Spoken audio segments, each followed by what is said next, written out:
have some friends, colleagues here that I wanted to invite into this conversation Thank about you.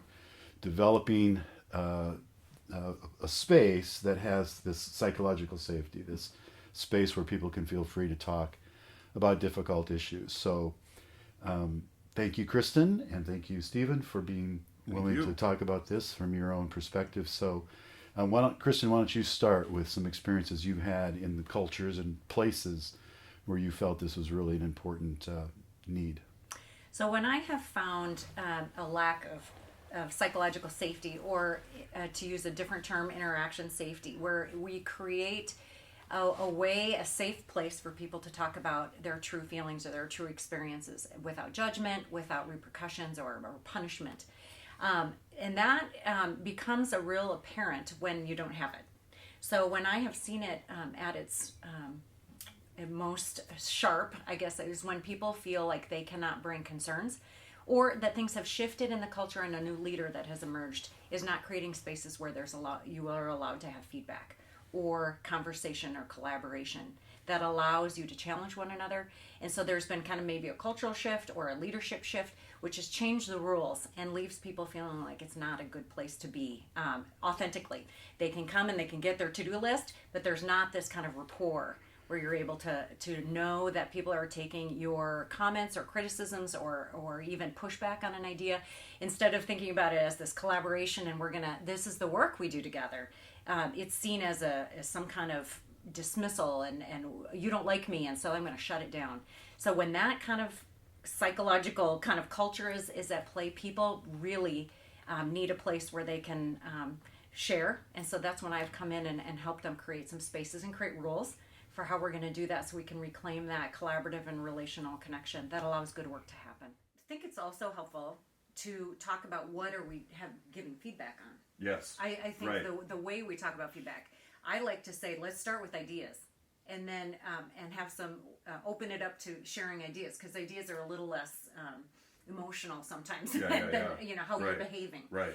So if feedback could be about ideas, and this goes back to your book, where we're creating space for ideas to be explored, not necessarily you as a leader haven't showed up for me this way. Yeah. Because in feedback, we don't want it to be, you're always like this. I mean, everyone's had those kind of conversations. Yes. They're terrible.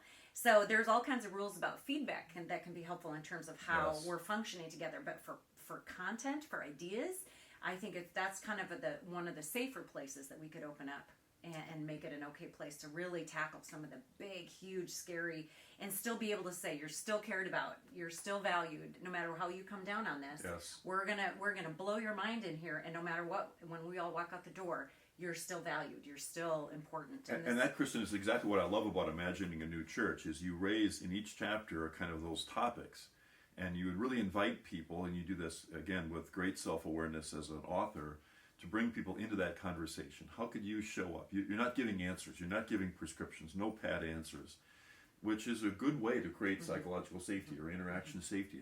What do you think about this? And let's get a dialogue going here. And how do you have the skill for that feedback, to have that conversation? And you did a great job of, are we asking the wrong questions? Are we in the wrong forest here? We should maybe be over here, and let's start with a different place.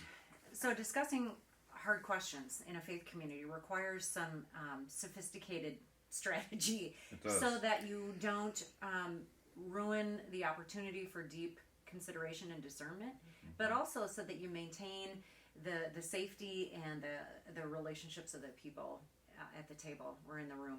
So I would think that as people consider how you would come to those conversations, to set some expectation about non-judgment, about safety of not being those things being shared. Right.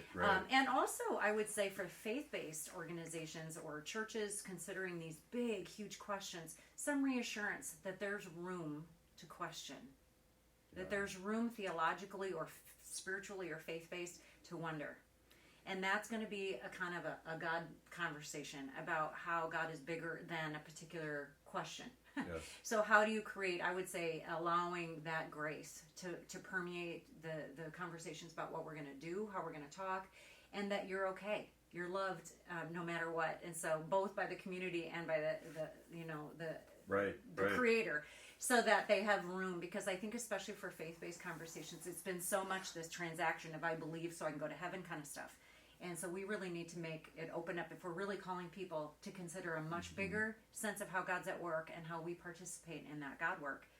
I think we got to make some spaces for them to consider this without fear. Exactly. And how I show up as a participant in that conversation is really important. Even if I'm not the leader, I got to first have some courage to willing to go here and to be able to say something to somebody, and even if it's not quite right, and hopefully there's the grace in the system that they'll allow me to speak, even if it's not the most articulate, if it's not the most well thought through, even if it's just really raw. I gotta have the courage to step up, because if we all don't do that and we're all just holding it in our head, we're not going to get anywhere, right? And then I find that the next part of that is, as I do that, I need to have that self-awareness to be able to share what's the intent behind my position. What we get so locked into, I'm in position B and you're in position A, and we get locked in this conflict over A and B. But if we step back and step below that and go, I'm all about the kids. And you say, well, I'm all about the kids too. Right. Now we can meet one another and find a way. Well, we're closer than we thought we were, right? And then you can say, okay, how did you get from that intent of I'm all about the kids to position A, and you do likewise, and now we've unpacked some things. We've gotten someplace. So you're really talking about true dialogue, yes. where your main function is not to bring a particular perspective, but simply to be there to hear and grow. And so there's some openness there. Right. And I would also say that it's when you facilitate or convene these kind of conversations, it may be that you decide what's more important is the experience and the growth of the people rather than right doctrine. Yes. And that is a huge courageous step to say, I want courageous. these people to grow and wrestle, dislocate hips if they need to. Right. It is worth it to struggle with what's the community for in the end. How does God show up here? What are we bringing to this? I don't want to leave you just in a place where you say I believe A, B, C. Yeah. I really believe that that's more valuable, and I'm willing to risk it by entering into these conversations. And there, Jeffrey and Kristen, here's why I really love imagining a new church, because what if we could become a place where the outside world saw us as being able to do this thing, is to have this kind of dialogue, to be able to get down into this, and not red or blue or left or yellow or up or down, you're one of those and I'm one of these, and this polarity that we're experiencing. But what if we could be the place that could really have conversations about these deep things and learn from each other and hear and be changed? Because it's all about willing to be changed. If I'm not willing to be changed at some level, which is what your book is really, really provoking me to do as a reader, is to think about, maybe I've been asking the wrong questions all along, and maybe I should open myself up to some new ways of being and thinking and interacting with you and holding this, even some of the tension, because there's still going to be tension. We're not going to get the harmony here. That's not your purpose as an author of this book. So I find that to be one of the keys in this discussion. And wouldn't it be cool to move past our fear and to move to a place where we trust that the God that brought us all together in this expression is cares enough about us to create a space where there's room for all of these conversations. Exactly. I think that would be missional. I think that would be the church really being the church again in this new world, instead of trying to do the old 17th century or 15th century stuff that we've been doing for too long, which ain't working anymore, right? We live in this, and we all know this. Just pick up the newspaper any day. We live in a very polarized world, and we're stuck in our corners. But what if the church could be this place where we could come together and hold this in a new way? Imagine a new set of questions and open up to the tension. And I think that would be compelling for the world. I think we should do it. I think we should. Sign me up.